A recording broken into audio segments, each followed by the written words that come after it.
Senator Hickenlooper. Thank you, Mr. Chair. Thank you all for being here. Appreciate your putting the time and the effort. Let me start with Ms. Speaks-Backman. Your company's building out a whole new energy generation that we're going to rely on for decades, I assume. Right now, new projects, though, are coming online. The new projects that are coming online face long studies, incredible costs to connect, sometimes into the hundreds of millions of dollars. Along with Representative Scott Peters, we've been working on a forthcoming bill, the Big Wires Act, that would require a minimum amount of transmission between regions.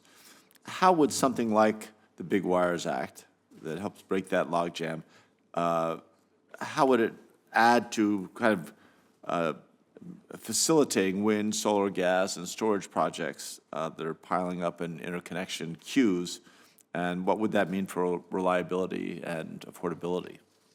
Yes, well, first of all, thank you for your work and your leadership on the Big Wires Act. We at Invenergy are highly supportive of the bill setting a minimum criteria for import and export capacity.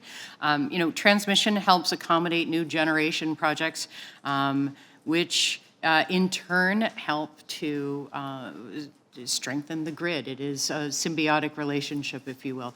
An example of how transmission can really help to accommodate new generation project is in Texas, the CREZ program, where exactly they constructed more than 2,000 miles of transmission lines in addition to the 18,000 megawatts of clean energy projects that they put together, new energy projects put together for consumers, which lowered prices. It helped reliability and resilience. And it is exactly the type of measurable and I would say metric-driven transmission build-out, as well as new technologies to make existing transmission more efficient, that is important to help spur more generation on the clean energy side especially.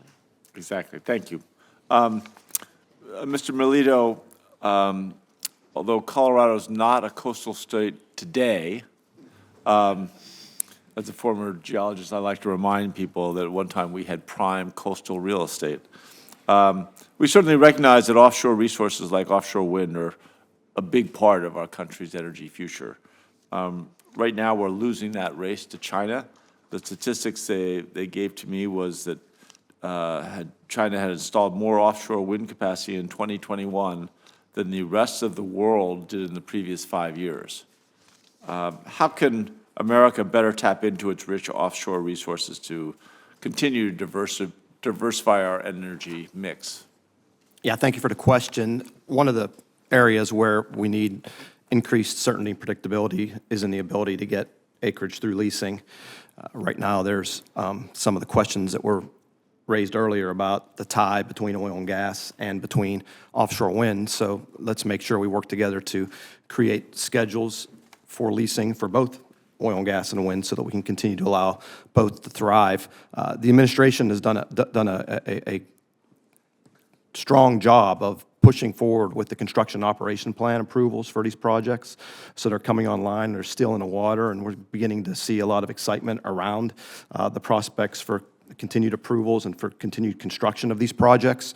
I do think we do need to make sure we're keeping an eye on some of the Inflation Reduction Act incentives to make sure that they're being distributed and implemented in a way that, you know, we take full advantage of the ability to provide those incentives to this industry.